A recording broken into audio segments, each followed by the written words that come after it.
Kalau Anda diberikan kenyamanan, kemakmuran, berkat-berkatnya, jawaban doa, diberikan banyak teman, muliakan Tuhan.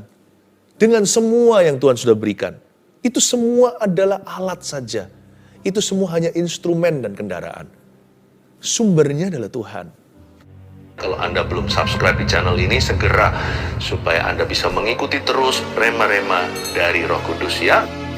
Ambil Alkitab dan catatan seperti luar biasanya, kita akan belajar suatu prinsip kebenaran yang akan memerdekakan kita. Saya beri judul, prinsip di balik mujizat penangkapan ikan. Lukas 5 ayat 1-11, kita akan baca bersama-sama. Sekali lagi saya ulangi temanya, prinsip di balik mujizat penangkapan ikan.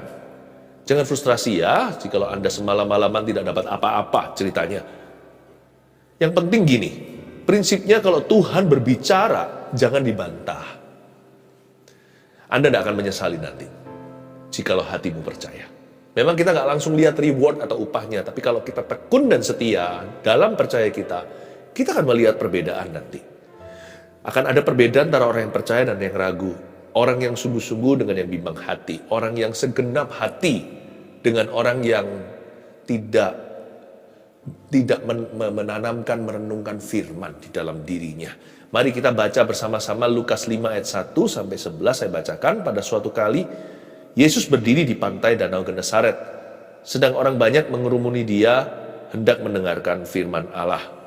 Lihat ya, di ayat pertama, banyak orang sih kepingin dengar firman, tapi nggak semua orang masukkan ke hati.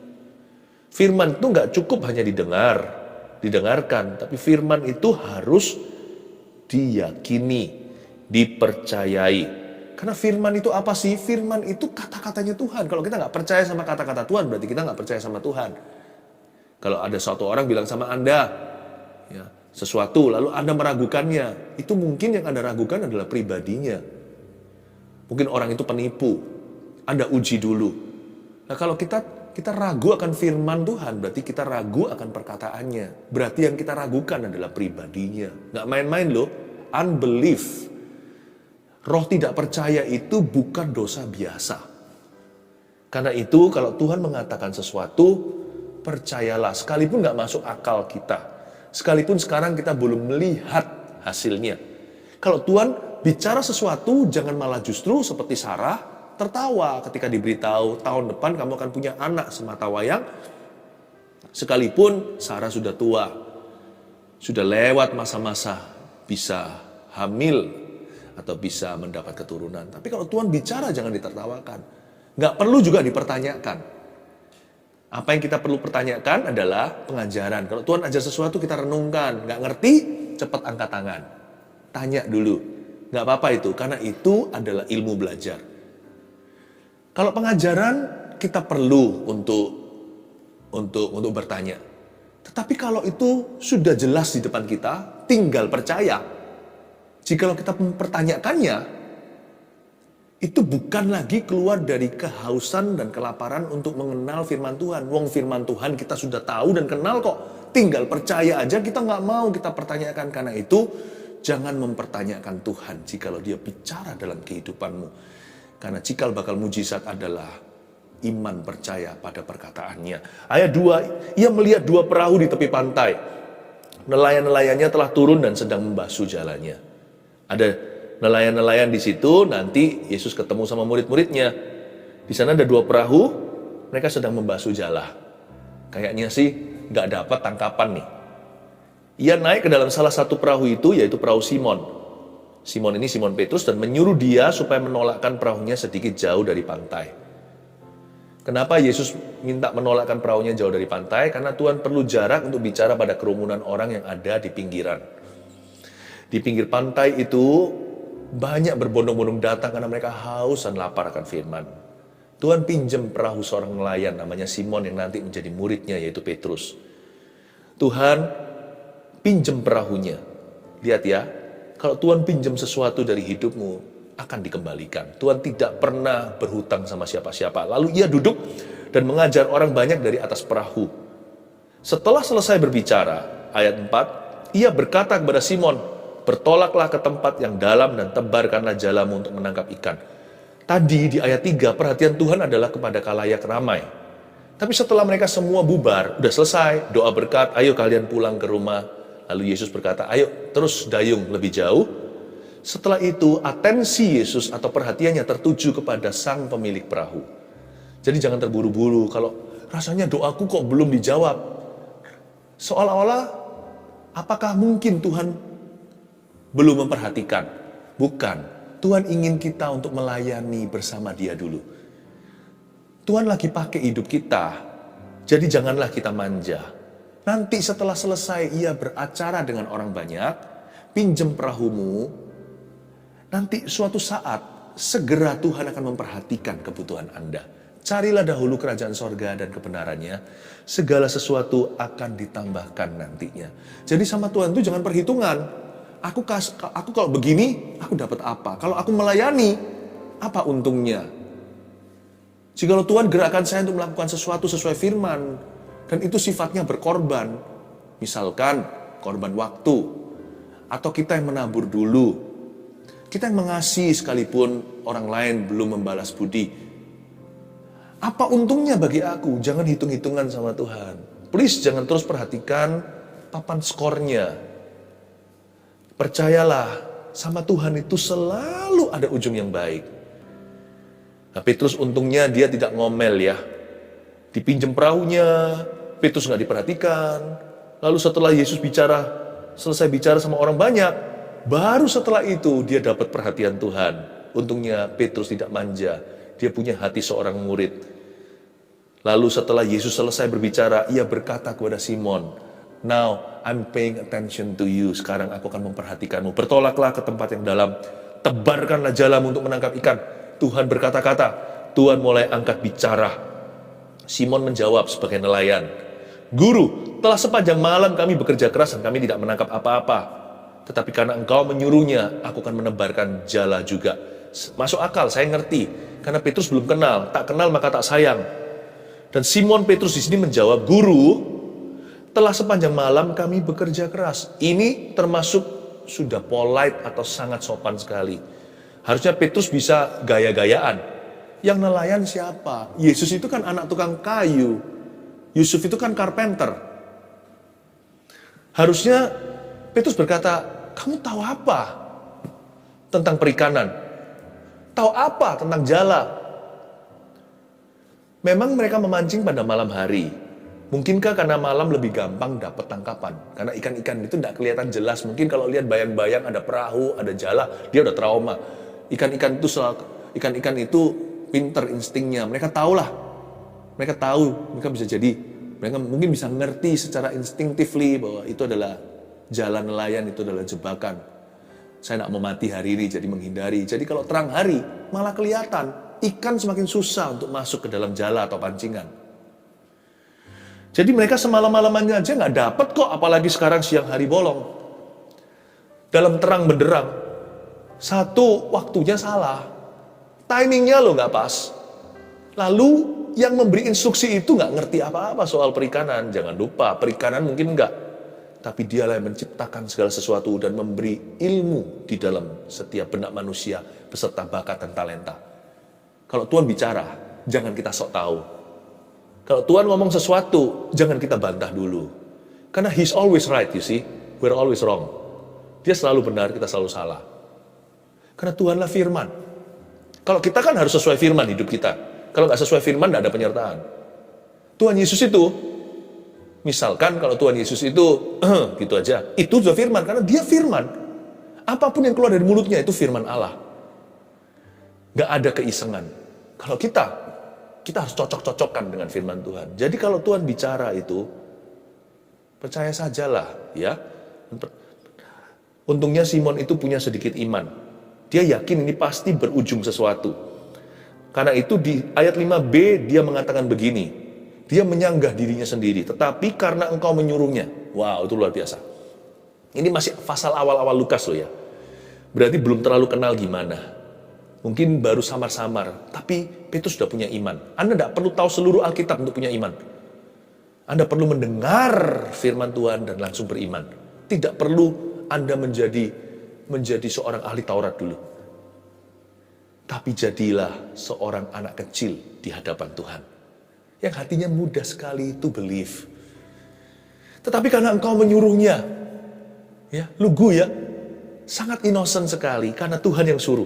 Aku akan, itu keputusan secara sadar. Aku akan itu I will itu kemauan. Aku berikan kemauanku kepada Tuhan. Aku akan menebarkan jala juga. Dia nggak tahu apa yang akan segera terjadi. Oh, kejutan, surprise. Ternyata terjadi mujizat yang dia tidak duga. Ayat 6. Dan setelah mereka melakukannya, mereka menangkap sejumlah besar ikan sehingga jala mereka mulai koyak. Wow, baru ditebar, udah langsung koyak jalannya. Berarti ikan-ikan itu berebut untuk mati, martir bagi firman Kristus. Luar biasa, ikan-ikan itu semua pada berlompatan masuk ke jala. Mereka merasa beruntung siapa yang bisa memberikan nyawanya. Karena Tuhan yang suruh nelayan ini, mereka semua masuk ke dalam jalannya. Tuhan itu maha kuasa. Sangat gak masuk akal. Mana ada ikan itu lawan arus. Mana ada ikan menyerahkan diri. Semua mereka pasti lari tanpa pancingan. Kalau sama Tuhan tidak perlu bait, tidak perlu ulat, tidak perlu pancingan ikan kecil. Firman Tuhan itu kuasa. Tidak perlu dipancing apa-apa. Kalau Tuhan mengatakannya pasti akan terjadi. Serahkan hasil akhirnya. Don't disbelieve him. Janganlah meragukan. Karena Tuhan itu firman-Nya adalah otoritas. Lalu mereka memberi isyarat kepada teman-temannya di perahu yang lain. Supaya mereka datang membantunya. Dan mereka itu datang. Lalu mereka bersama-sama mengisi kedua perahu itu dengan ikan hingga hampir tenggelam. Dari tadi rame-rame bersih-bersihkan jala. Diperbaiki dikit-dikit. Supaya nggak ada yang koyak gimana. Supaya bisa dipakai besok malam. Ternyata sekali ini akhirnya mereka kerja keras, panggil teman-teman semua, perahu datang, ikannya besar-besar. Mereka nggak sangka skor terakhirnya begitu. Mereka kira mereka mandul secara penghasilan. Mereka kira semuanya sudah ludes lah, hari ini nggak ada pemasukan. Sepertinya gagal total. Have you ever felt like a failure? Pernahkah Anda merasa seperti orang yang gagal? Coba satu lagi, firman. Anda akan terkejut hasilnya seperti apa. Tapi jangan tentukan. Karena firman itu harus diterima dengan iman. Kita nggak boleh tentukan hasil akhirnya. Kita harus percayakan. Iman itu berarti percayakan segala sesuatu. Semua prosesnya kepada Tuhan. Tugas kita hanya taat saja. Bagian kita itu bagian perintah. Apa yang Tuhan perintahkan, lakukan. Ketika Simon Petrus melihat hal itu, ia pun tersungkur di depan Yesus. Loh, kok tersungkur ya?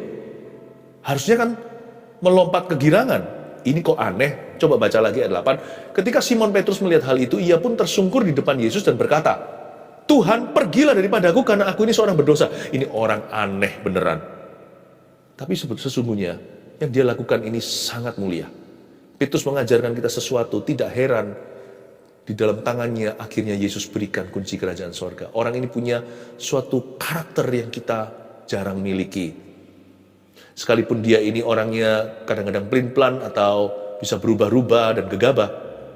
Tapi satu hal ini jarang ada orang yang bisa menandingi. Petrus tidak pernah terpukau sama berkat. Ketika Simon Petrus melihat hal itu, melihat begitu banyak ikan, harusnya dia langsung pikirannya kicring gitu ya. Harusnya pikirannya, wah, ya, ini rezeki datang. Ini kemakmuran, ini sukses, ini keberhasilan. Bayangkan kalau saya ceritakan pada nelayan-nelayan di desa-desa sebelah. Wah, mereka akan kaget. Yang saya terima, yang kita tangkap hari ini, wicked tuna. Yang kita tangkap semuanya adalah ikan-ikan yang besar-besar, yang mahal-mahal. Satu ekor itu bisa harganya ribuan dolar. Tapi dia enggak tuh. Dia tersungkur malahan di depan kaki Yesus. Lalu ngomong begini lagi, Tuhan, pergilah daripadaku karena aku ini seorang berdosa.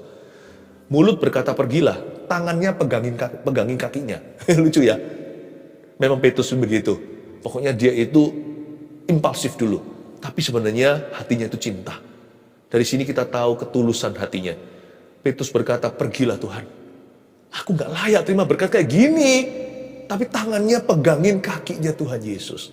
Sambil tersungkur, kata tersungkur di situ kan terus turun, berarti kan dia wajahnya sampai ke kakinya, berarti kan tangannya memeganginya. Ayat 9, sebab ia dan semua orang yang bersama-sama dengan dia takjub oleh karena banyaknya ikan yang mereka tangkap. Tapi Petrus takjubnya sama Yesus dan firman-Nya, bukan pada ikan tangkapannya. Demikian juga Yakobus dan Yohanes, anak-anak Zebedeus yang menjadi teman Simon. Kata Yesus kepada Simon, catat ini, jangan takut. Mulai dari sekarang, engkau akan menjala manusia. Wah, ini upgrade. Ini beda ini. Ini sudah bukan berkat. Ini sudah bukan berkat. Ini berkat yang lebih besar. Tuhan berkata, jangan takut Simon, gak apa-apa. Jangan usir aku yang memanggilmu. Kalau kamu hatinya begini terus, aku akan terus mengangkatmu. Dari seorang nelayan, kau akan segera menjadi seorang rasul. Kau akan segera menjadi seorang pemberita Injil. Tuhan berkata sama dia, jangan takut, itu bukan berarti ketakutan. Tuhan berkata begini loh, Petrus, jaga hati seperti ini. Jaga seperti ini. Kamu jangan takut. Aku akan menunjukkan jalan yang lebih tinggi. Tuhan senang dan berkenan dengan hati yang tidak terpukau dengan berkat. Petrus tidak memberhalakan apa yang dia dapat. Tapi dia tahu di depannya itu ada sesuatu yang lebih besar. Gak heran, mujizat Petrus tidak berakhir di Lukas 5. Anda baca nantinya, mujizatnya terus menerus. Dari kemuliaan, Tuhan tuntun dia kepada kemuliaan yang lebih besar. Dari satu mujizat kepada mujizat berikutnya, dari satu berkat kepada berkat yang lebih serius. Saya kasih contoh beberapa ya, di luar kepala istilahnya. Petrus nggak hanya Lukas 5, nanti dia berjalan di atas air, Anda ingat? Lalu bahkan setelah Yesus naik ke sorga, dia yang pertama menyembuhkan orang lumpuh. Di gerbang indah. Nanti bayang-bayangnya pun menyembuhkan orang. Loh, nggak berhenti. Bukan hanya penangkapan kali ini loh. Bahkan soal penangkapan ikan, mujizat penangkapan ikan, itu terulang lagi nanti. Yang jumlahnya 153, itu ada beberapa penangkapan ikan di dalam kitab Injil. Itu nggak satu insiden yang sama. Petrus nanti nangkep lagi, kalau Anda tidak macet di berkat hari ini dengan memberhalakannya, atau Anda jadi lupa diri, menjadi berubah orangnya. Orang kalau diberkati kan bisa berubah. Bisa jadi sombong, bisa lupa Tuhan. Rasa nyaman itu atau berkat-berkat itu memang dari Tuhan datangnya. Susah payah nggak menambahinya. Tapi biasanya berkat kalau kita nggak hati-hati di hati yang kurang waspada, bisa menjadi racun nantinya. Bisa menjauhkan kita dari Kristus. Berapa banyak di antara kita ketika kita sedih, ketika kita menderita, ketika kita butuh sesuatu, wah menangis di kaki Tuhan. Tapi setelah kita sembuh seperti 9 orang kusta itu, gak kelihatan bayang-bayangnya. Bayang-bayangnya pun tidak ditemukan lagi, hanya satu yang kembali. Lalu tersungkur di kaki Yesus. Berkat itu bisa jadi jahat. Bukan berkatnya jahat, hati manusia itu yang jahat waktu terima berkat. Dan sesudah mereka menghela perahu-perahunya ke darat, mereka pun meninggalkan segala sesuatu. Wow, mereka meninggalkan segala sesuatu lalu mengikuti Yesus. Tunggu. Ikannya dikemanain? Mereka meninggalkan segala sesuatu berarti perahu beserta ikannya. Perahu yang hampir koyak itu beserta jalannya. Dikemanain? Mungkin dititipin sama tetangga. Sudah, terserah kalian. Aku nggak tertarik ini. Lalu mereka mengikuti Yesus. Mereka ini bukan hanya Petrus, Yohanes, Yakobus, dan murid-murid Yesus yang lainnya. Tiba-tiba tidak nafsu sama ikan itu. Tiba-tiba tidak selera. Rasanya pale atau pucat dibandingkan dengan sang pembuat mujizat. Mujizat itu pucat dibandingkan dengan sang pembuat. Ciptaan itu pucat dibandingkan dengan sang penciptanya.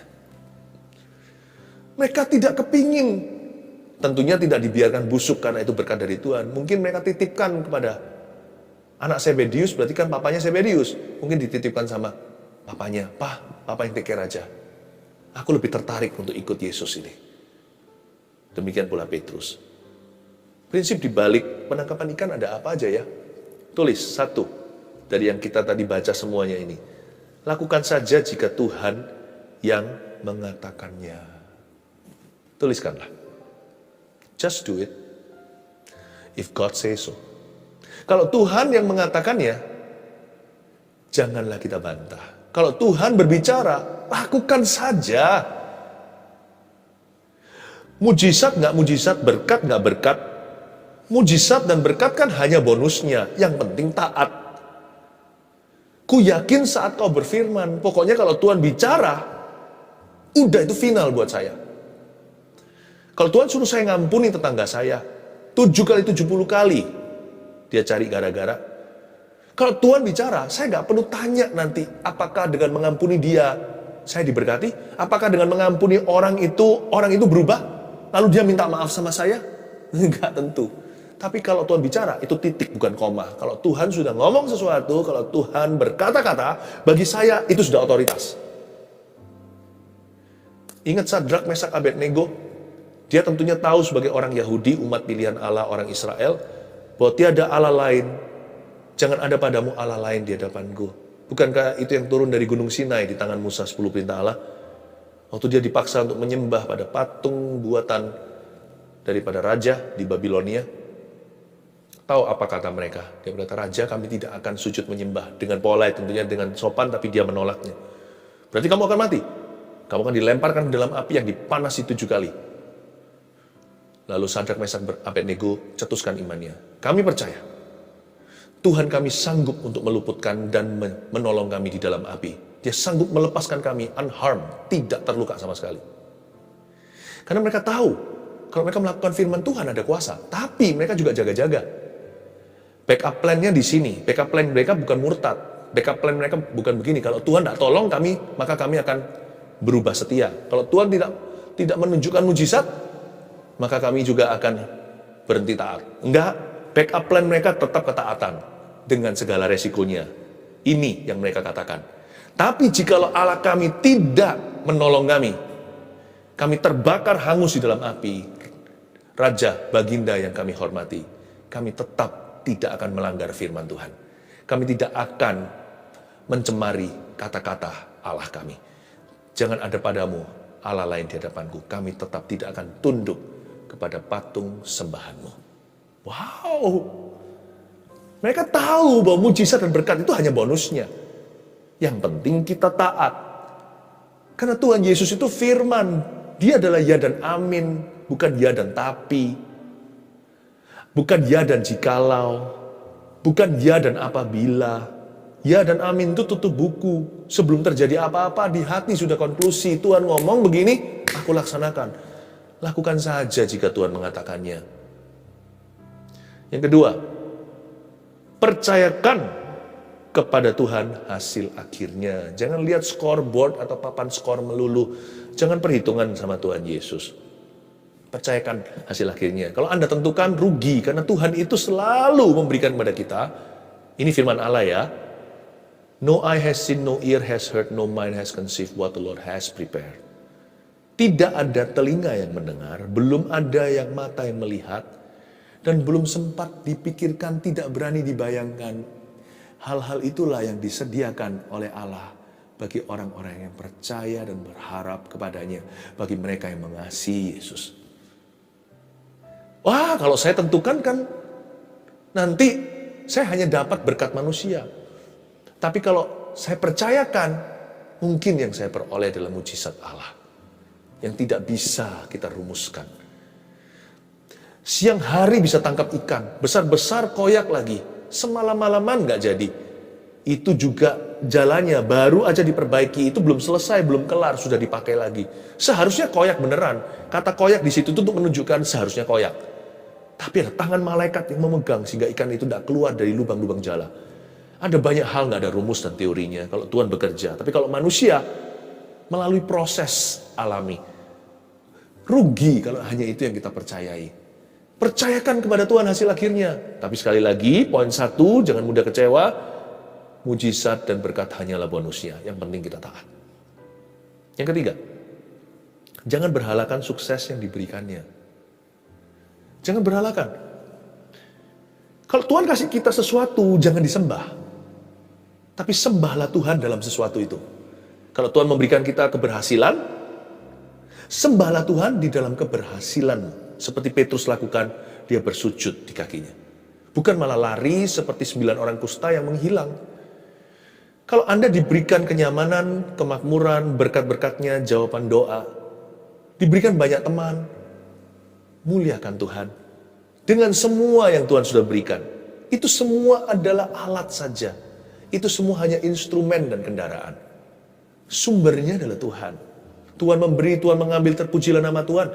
Jangankan diberi, diambil aja terpujilah nama Tuhan. Diambil aja, puji Tuhan. Apalagi kalau dikasih. Jangan berhalakan sukses yang diberikannya. Kalau Anda diberi sukses hari ini, janganlah lupa siapa yang memberinya. Sebab orang yang tidak memberhalakan suksesnya ketika diberikan kepadanya, orang itu akan mengalami sukses berikutnya. Seperti pepatah firman yang berkata bunyinya begini, Tuhan menuntun kita dari kemuliaan kepada kemuliaan. Dalam bahasa Indonesia begitu, dalam bahasa Inggrisnya from glory to greater glory, from glory to glory. Arti sesungguhnya dari kalimat itu begini, Tuhan yang menuntun kita dari satu kemuliaan, lalu Tuhan lihat, apakah kita mencuri kemuliaan atau tidak, atau tenggelam dalam kemuliaan itu lalu lupa Tuhan. Kalau enggak, Tuhan akan tuntun kita kepada kemuliaan berikutnya, yang notabene lebih besar. From glory to glory, dari kemuliaan pada kemuliaan. Untuk menjadi serupa dengan wajahnya, serupa dengan anaknya, yaitu serupa dengan Yesus Kristus. Be Christ-centered in your success. Tetaplah berpusat pada Kristus di dalam suksesmu. After all, bukankah semua sukses kita itu untuk kemuliaannya? Kalau semua adalah untuk kerajaannya, semua untuk kemuliaannya, buat apa kita berhalakan, ya kan? Bukankah kita ini hanya steward atau manajer saja? Manajer kasih karunia, kita semua ini hanya hamba. Inilah yang kupunya, hati sebagai hamba, itu aja. Yang mau taat dan setia padamu Bapa. Kemanapun ku bawa, hati yang menyembah, dalam roh dan kebenaran sampai selamanya. Mata harus tertuju ke Yesusnya. Jangan lihat tangannya, tapi lihat wajahnya. Di wajah itu ada mulut yang mengucapkan firman dalam hidup kita. Pandanglah dia. Supaya kita bisa dibawa kepada sukses berikutnya. Dan lebih dari sukses saja, supaya Tuhan bisa memberi kita tujuan. Tuhan bilang, tujuanku itu bukan ikan-ikan ini yang kau jual di pasar, kata Yesus. Tujuanku adalah ini, kau akan menjadi penjala manusia. Tujuan akhirku bukan supaya kamu bisa kaya raya, tapi supaya kamu bisa kaya dulu. Kamu bisa kaya dulu dalam perbuatan baik. Kamu bisa kaya dulu dalam kemurahan hati. Tujuanku adalah supaya kamu menjadi bendahara kerajaan sorga di atas muka bumi. Kamu punya banyak teman, tujuan saya, tujuanku, kata Tuhan dalam hidup kita, bukan supaya kamu jadi populer, tapi supaya kamu jadi teladan bagi teman-temanmu. Ada harga yang dibayar, mungkin berkurang sedikit ketika dirimu sungguh-sungguh. Tapi nanti akan dimultiplikasikan. Karena yang mengikutimu adalah orang-orang yang sungguh-sungguh mau hidup benar di hadapan Tuhan. Luar biasa. Bukankah semua sukses yang Tuhan berikan, keberhasilan, keuntungan, dan keberuntungan yang sifatnya seolah-olah kebetulan, itu semua dirancang Tuhan dengan tujuan supaya kita memuliakan namanya, dan itu semua diberikan sebagai ujian. Bisakah kita handle glory di takaran ini? Bisakah kita handle kemuliaan di level yang sekarang ini? Kalau bisa, Tuhan akan tunjukkan berikutnya dengan senang hati. Tuhan sudah Tuhan nggak pernah hemat sama kita, nggak pernah tahan-tahan. Seolah-olah Tuhan nggak sabar untuk memberikan kepada kita karya berikutnya. Tuhan itu rindu memakai kita dan memberkati kita lebih daripada kita rindu untuk dipakai dan diberkatinya. Tapi Tuhan uji kita dengan sukses yang sekarang, kemuliaan, keberhasilan. Buat kita sombong nggak? Buat kita congkak nggak? Sejauh apa kita itu takut ketinggian? Dibawa Tuhan ke sebuah ketinggian, nanti jangan-jangan jatuh dalam dosa seperti Lucifer. Karena sombong, pangkal jatuh. Nah Tuhan uji kita. Tapi kerinduan Tuhan adalah menunjukkan kita glory berikutnya. Dan juga membawa kita pada tujuan yang lebih tinggi. Semua yang Tuhan berikan itu dengan satu tujuan, untuk memakai hidupmu bagi kerajaannya. Jangan berhalakan sukses yang diberikannya. Prinsip di balik mujizat penangkapan ikan apa aja? 1, 2, 3. Lakukan saja jika Tuhan yang mengatakannya, katakan amin. 2. Percayakan kepada Tuhan hasil akhirnya. 3. Jangan berhalakan sukses yang diberikannya. 1 Petrus 4 ayat 7. Kesudahan segala sesuatu sudah dekat. Karena itu, kuasailah dirimu dan jadilah tenang, supaya kamu dapat berdoa. Saudara yang terkasih, terima kasih telah mendengarkan firman Tuhan hari ini. Jangan lupa untuk dukung terus channel ini dengan cara subscribe, like, share, dan juga komen, agar saudara kita yang lain juga boleh terberkati. Tuhan Yesus memberkati kita.